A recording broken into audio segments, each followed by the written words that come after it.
From bullying to acts of violence, school security is a critical issue. So where do we draw the line between keeping students safe and making them feel like criminals? Realizing their full potential is difficult for some of the city's more than 1 million students when fears of violence are on their minds. Hundreds of deadly weapons like these guns and vicious-looking knives are confiscated by school safety agents every year, and that's at schools that have metal detectors, which are less than 10% of the total, says school safety union head Gregory Floyd. What worries me the most is we do not know what the children are bringing into schools. We don't know which children are being bullied, which children are bringing in weapons. We have no clue. And this always leads to disastrous consequences. The stabbing death of a student in a Bronx high school last year highlighted the problem. It was the first murder in a school in 15 years. There were no metal detectors, despite the requests of staff and parents. It's time to make them mandatory and install modern video surveillance in all schools, says parent Shakima Davis.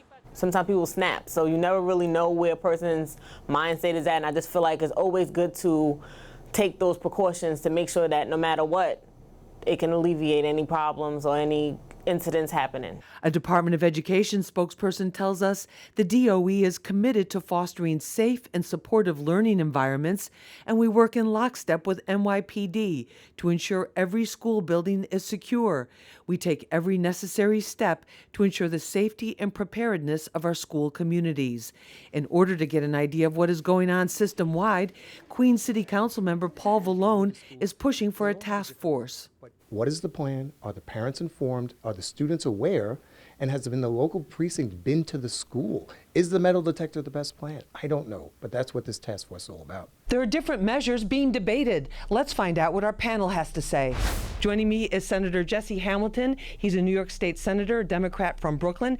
He's an Education Committee member, and he's also sponsored a bill to have more social workers in the schools. Senator Hamilton, great to have you with us. Thank you for having me. Thank you so much. Also joining us is Shakima Davis. She's a parent of a 5th grader in the city school system and also an educator. Shakima, great to have you. Nice being here. Thank you so much for being with us. Also joining us is Gregory Floyd. He's the president of Teamsters Local 237. They represent the school safety agents, the ones who are entrusted by the city and by the NYPD to protect the students and keep things safe in the schools. Greg, great to have you with us. Thank you for having me. Thank you. Greg, let me start with you on this. Give us a picture of where we stand, because there was a first murder that had happened in a city school within more than 2 decades. We saw a gun being fired in a middle school. That hasn't happened for more than a decade. What is going on? Well, unfortunately, the policies of Mayor de Blasio have exacerbated these problems. And what I mean by that is his refusal to do an assessment to make sure that the schools that have metal detectors stay there and need metal detectors are added. So he has this philosophical debate with himself of not putting metal detectors in the schools. The second thing is, over the last 2 years, he's introduced a pilot program of warning cards, which he expanded to all high schools. What those warning cards do is, instead of arresting kids or giving them a summons, they're now giving these cards that are not reported, they're not, records aren't kept, and the parents aren't notified as to what their children are doing. Happened, and I want to talk about that. But first, let me just start with the metal detectors, because I think most people feel like, just like everywhere we go, whether it's a sports arena, whether it's a public building, a lot of times we're not even just forget the airport. We already know that, but people are going through metal detectors. Our bags are being searched or whatever. About how many of the 1,100 schools in New York City have metal detectors? Approximately 88 schools have metal detectors. That's it. That's it. 88 schools, which did not include the school that had the stabbing up in the Bronx. Up in the Bronx. Shakima, as a parent, how do you feel about the safety for your child? I feel like it's not secure. A lot of times I'm unaware of a lot of incidents that's happening in the school until it escalates, and come to find out when I finally am notified about an incident. Other things have led up to the big incident, especially when it comes to something being a physical manner, like violence or assault, whether it's the child or, my child or a child hitting my child. But sometimes I don't hear things until it gets to that point, and then when I do finally ask questions or inquire, well, what happened, and I'm hearing, okay, this happened a week ago or this happened a month ago, and I'm trying to figure out, why am I just hearing this now? No, exactly. Senator Hamilton, this is something we've heard with some of the more troubling incidents that we've seen in the city schools. Number one, parents not really being notified early on in the process. And number two, that these incidents that the children were dealing, where there were fights, where there were tensions, that they were not taken care of or addressed properly in the beginning. What's your take on that? We do need more transparency in the notification process. But we have to realize these are children, and children do have fights. And we shouldn't criminalize child behavior. But we need to do is to make sure that the children who have problems get the attention that they need. A psychiatrist, a psychologist, a social worker to sit down and say, hey, what's going on with your life? Are you having problems at home? Is someone bullying you? So we need to have more intervention on the front end for the children who we can identify. That's why I had the mental health bill, to find out if a child has a mental issue, how to address it, get them help, and put them back into the classroom. So we have to just keep in mind, these are still children at the end of the day. And in Right, we're talking from grades, really from grade kindergarten up until high school. But don't most schools have school counselors or social workers? Not enough. You might have one social worker for like 300-400 children. They just can't. One social worker for 1.5 schools. It's just not enough social workers to address the problems in certain neighborhoods that are stressful. I mean, low-income neighborhoods, kids have problems, so we have to have more social workers there. Because in affluent neighborhoods, parents have money to spend for a private psychologist, whereas in the poor neighborhood you don't. So we have to look at it from that perspective. Greg, in terms of the parents and the flow of information about what's really going on, you have concerns about that. Tell us about that. Well, with the warning cards, and I keep going back to that. And explain what those are for people. The warning cards are a made-up system that the mayor has made up, where he doesn't record crime. And once these warning cards are issued for whatever infractions they want to issue them for, disorderly conduct, bringing marijuana to schools, the records aren't kept, and the parents are not notified. So you don't even give the parents the option of knowing what their children are doing in schools. So wait a minute. So you're saying that if a student is involved in a physical fight where it's a pretty intense physical fight, they're given a warning card. In some instances, yes. In some instances. But see, the case is, you don't want every child arrested for infractions. No. But you want records kept, maybe not official records, criminal records, but you want records kept so you can identify the problems of children, and you also want to notify the parents. So you agree with what Shakima is saying about parents not being notified? Because we've every time we go to one of the schools after an incident, that is the number one complaint. Yes. Parents are like, this happened a week ago. Why weren't we told right away? Why weren't we told this child was in crisis? Why weren't we told this kid brought a weapon into school? And maybe not necessarily to do other students harm, but just it was in the home. Every parent should be notified as to what's going on with their child. And everybody, please feel free to jump in. Senator Hamilton, what about this notification and the parents? Because a lot of parents do feel, some of the schools are very good about it. Mm-hmm. They're engaged with the parents. They're engaged, like 234, where we did the town hall with you in Brownsville. They're very involved with the community. They have a different relationship with the local police. It's not they're not just coming there when there's a problem. But there are other schools where it's not like that, and the parents are just basically kept in the dark. Right, I have to agree with Greg. What the mayor's policy is always to conceal and not offer information to the parents. If you have a situation, you just can't say, I'm not going to talk about it, we're not going to address the issue. And that's the problem. You have to address the root cause of the issues that are happening at the schools. And so the mayor wants to make it seem like everything is going okay in our schools, which most of the schools there are, but there are certain schools that have issues. And we're not putting the resources into those schools to make sure to address the behavioral issues with the children. And so I think we have to put more money, as far as social workers on board, reduce the class sizes. When people coming in the morning, say some schools, child walks in, good morning, Johnny. Good morning, Carla. How you doing today? Right. Is everything okay? Yes. In Brownsville, we have Principal Jackson. Every morning, he's in front of the school greeting the children, and it makes such a difference when you have the principal and the teachers in front of the school. And they're like Dr. Bernard Gassaway did it when when he turned around Boys and Girls High School. Exactly. When he made that big switch. The parents are engaging. The children are engaging. I was there the first day of school. Everybody had their uniforms on, and he's just changing the whole policy, raising the math and creating a different climate. We're going to continue talking about this. This is Street Soldiers. I'm your host, Lisa Evers. We'll be right back. School is just like from 9 to 3. You have to start at 7 o'clock in the morning till like 7, 8 o'clock at night, because what happens when the child leaves the school?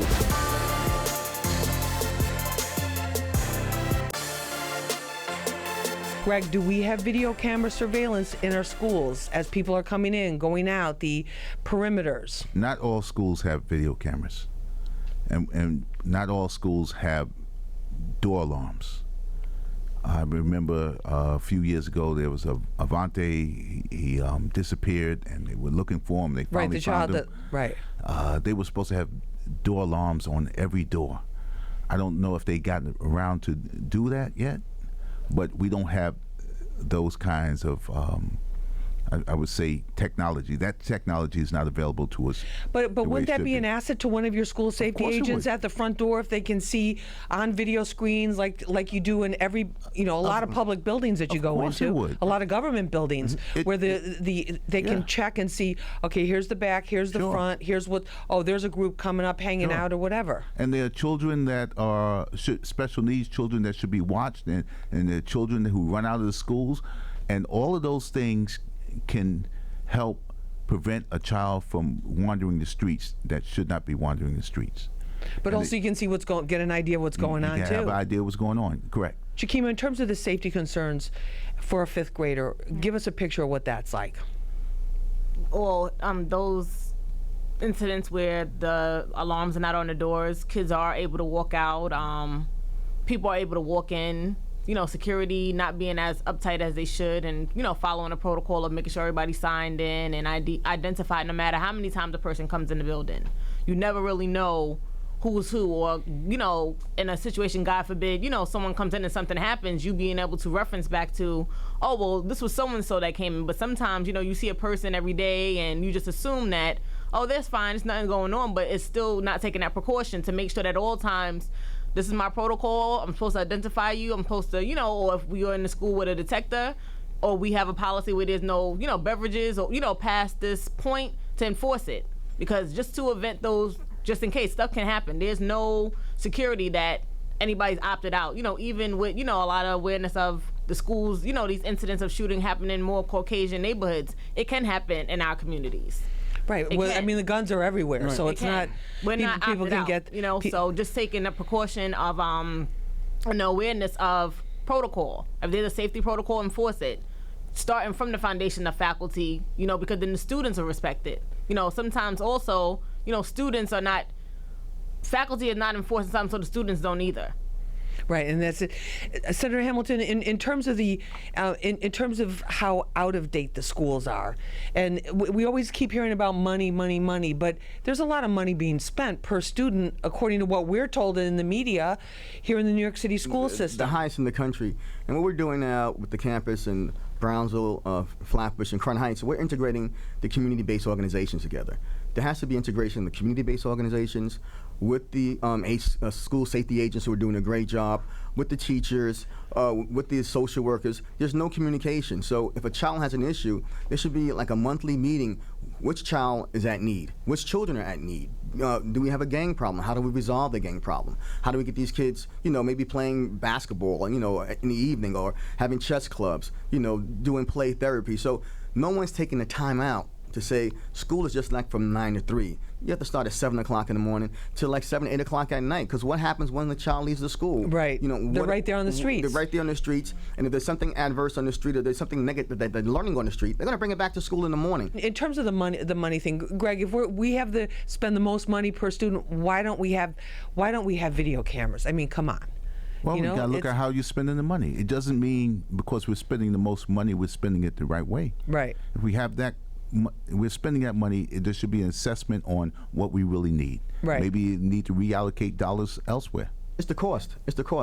A lot of times we have cameras we're going to put in the schools, but the cost to put them in, so it's just too high. It's too much. Right. So we have to put the cameras outside the school. But once it's on school property, the cost to put them in, to install them, that changes the narrative on what we can do. So it's the cost factor to put them in the schools. It's easy to put in a metal detector, but you need video cameras in the school to monitor the children. I'd rather have video cameras than metal detectors in the school to monitor what's going on and have a record of what's going on. So if a fight breaks out, you can it's right there. You can see who started the fight, how it who initiated it, and that's evidence for you. Without that video camera, it's really he say, she say on the scene.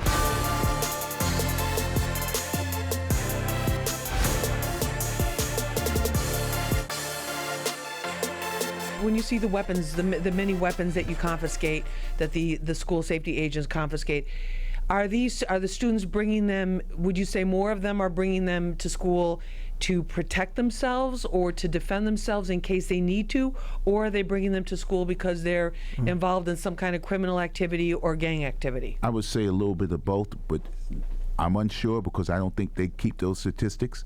But chances are, if someone else brings something to school, you're going to bring it to school to protect yourself also. And then you have an epidemic of weapons coming into the schools. Yeah, it escalates, yeah. Yep, it escalates. We need to identify the troublemakers, and we need to identify the children who are being bullied and take appropriate action with both situations. So, Senator Hamilton, wouldn't the detectors help with that? If, let everybody know, hey, nobody in the school really is a safe haven? It does help in a way. I'd rather have the video cameras rather than the metal detectors. And we know which kids have issues in certain families. When I was school board president, we knew certain families, the mother might have been doing drugs, the father might have had a mental issue. Bad situation. It's a bad situation. ACS is on the scene. So there are indicators that prompt us to know which families or which children may have issues. If solid families, they're engaged with their child's life. But it's the children who are not doing well in school. We have to address that. Say, hey, why aren't you doing well? And talk to the teachers and say, talk to the parents. Let's sit them down. No one's taking. My mother and father separated, and I started fighting in school, and I got suspended. No one asked me, is everything okay with you? Just a simple, interaction. How are you? Is everything okay? Why did this happen? Can you talk to me? Right. And the child will open up if they feel someone is genuinely, concerned about their well-being. Right, and really listening. And really listening. What about that, Shakima? Yeah, those reports are very important. There's a fine line because sometimes this can be a conflict of interest, with an adult, being too close to a child and things like that. But that's something that also needs to be just assessed, a lot better, and having certain people just placed, like, males coming from, the elite schools, and, just assessing the needs of the school, because each school has different needs. And also, as far as, kids coming from a home with both parents and a home with not. At the end of the day, kids also face with peer pressure. So sometimes a child can come from the best homes and still be subjected to the same stuff that's true as a too. child that, comes from, a projects or, less economical household. Right, and I don't think that's just. I have to say too, because to me it's not just about the money, and it's not because you have many high achievers who have come from very difficult circumstances, and many that I've interviewed and know, and a lot of times it's because there's been one adult, even though maybe the parents, the father was not in the picture, or the mother had health issues or emotional issues or substance issues, but there was one adult that was in that child's life that helped that, that encouraged that kid, that looked out for that kid, and having this. So you're saying a combination of this. If we have people that are in place for that, Definitely. There's a certain culture. I never understood it, where if someone tries to take advantage of you, you have to be a man and fight back, or don't let them punk you out. In the street culture, it's the street culture. You can't let them punk you out. So you have to, you get your guys and you fight. Whereas in other neighborhoods, the conflict resolution is different. Right. Because if your parents have money, what are you fighting for anybody? Right. Whereas when you don't have certain things. I remember sometime my mother said, go to school and you better bring back this nice pen I bought you. And it was a calculator. And so someone stole my calculator. Another guy had his calculator stolen, and he stole somebody else's calculator because his parents said, make sure you bring this calculator I bought for you home. So it's the mindset of some parents in certain communities say, hey, if somebody takes something from you, you better get it back.